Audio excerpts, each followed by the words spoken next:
Alright, Davao City update ho tayo dito no sa ating Davao Samal Island Connector Bridge. Kung ano ba yung progress ho dito, ano ba yung nakikita natin dito so far.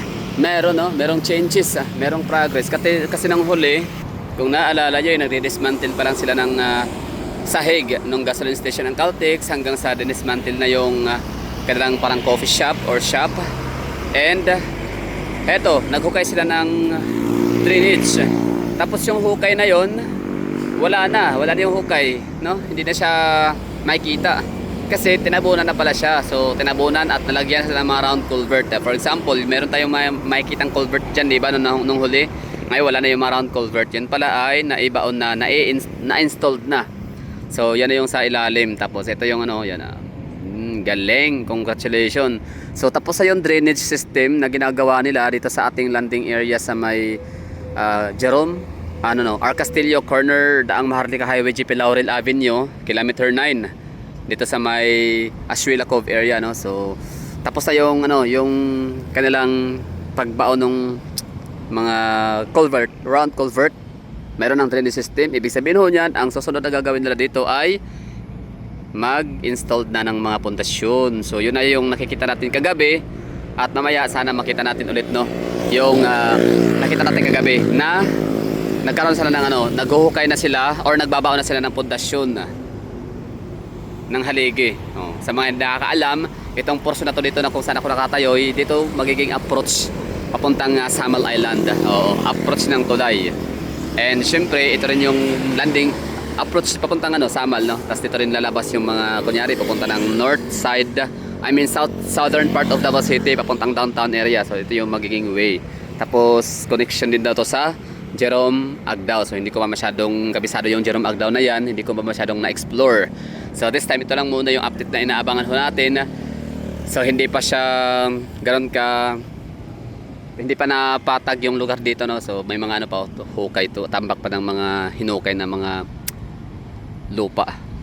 Okay, so naalala ko 2023 nagkaroon sila ng dito, ginagawang parang ground testing, para tingnan, or soil testing, para makita na yung pinaka-solid ground kung gaano kataas or kalapad, kalalim, no.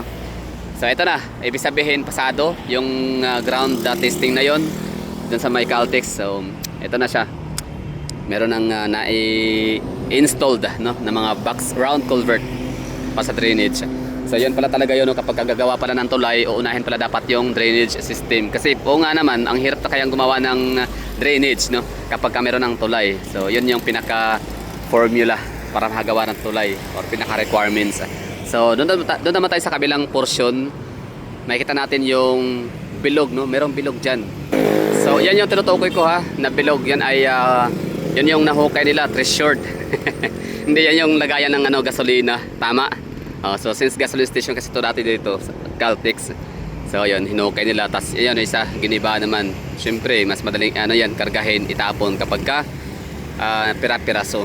So yun po yung proof, ito, wala, drawing no more, talagang matutuloy, dire-diretso yung paggawa nito. So sana nga, ulitin ko ulit, no, wishing, manifesting na yung sinabi ni Governor Hubahib ng Davao del Norte na hindi totoong hindi matutuloy or hindi daw totoo na mai-extend into 2030 ang pagkatapos o pagkagawa nitong tulay na magdudugtong ng Samal Island, Davao del Norte sa mainland Mindanao via Davao City, no. Kasi nga daw meron naman daw talagang sapat na budget, pondo ito daw dahil sa DepDev, no, Development Department, basta may pondo na yon kasi ito na nga ay loan project nga siya or project loan ng Pilipinas kay China, People's Government of China. So ibig sabihin, hindi siya pera, hindi siya cash na talagang hindi siya proyekto na nakadepende sa national budget or national funds or sa yearly na GAA, no, General Appropriation Act, ganyan, 25-26 yung mga kinurakot ng mga kontraktor, mga kongresista, ng mga congressman natin, ng mga kontraktor, ganyan. So good job talaga ginawa ni Tata Digong, no, matalino, brilliant mind, brilliant. So the best. So ito yung legasiya, isa sa mga napakaraming legasiya ni Tata Digong. So dito naman na portion, so we are facing south part of Davao City or Davao, no. So yung dyan naman na area, dating ang mga damuhan lang siya, dyan lang ang makikita lang natin dyan dati ay yung nakabaon, no, na parang Mohon, oo, marker yun na doon yung landing area naman or approach area ng tulay papuntang Samal Island. Pero ngayon kita na natin wala na masyadong damo, wala na yung mga punong kahoy, pinagpuputol na. And meron na tayong makita dyang mga hukay ng lupa at mga naka-installed na rin ng mga round culvert. So ang galing, no? So nakakatuwa. So dire-diretso ang pagtatrabaho nila. Di yata natutulog or ewan ko, no? 24/7. Well, China nga naman talaga eh. Ano yan sila, no? Meron silang motto talaga, meron silang kasabihan na time is gold, na wala silang oras na sasayangin sa paggawa. Kaya nga yung ilang buwan na naantala yung project na to dahil nga sa TRO na final ng mga taga Samal Island na mga may-ari ng mga negosyong resort. So yun, nagkaroon na TRO, no, or temporary restraining order, na yun na ipapahinto itong paggawa. Ang yun, medyo na delay. Sayang, sobrang sayang kasi dapat na yan 2027 dapat, pero magiging 2028 na.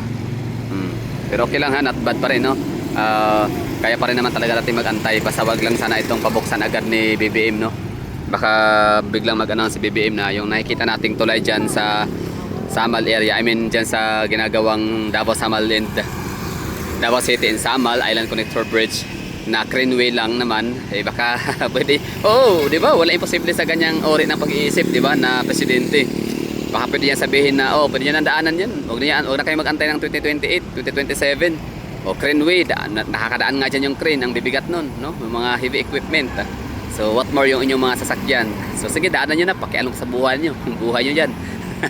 Anyway, so yun lang, sinabi ko lang yun kasi nga nare-relate ko lang siya ulit dun sa ating Bukana Bridge, sa ating Bukana Bridge, no, na prematurely binuksan, inopen. Yes, hindi na, okay na siya, passable na siya, pero hindi pa siya tapos talaga.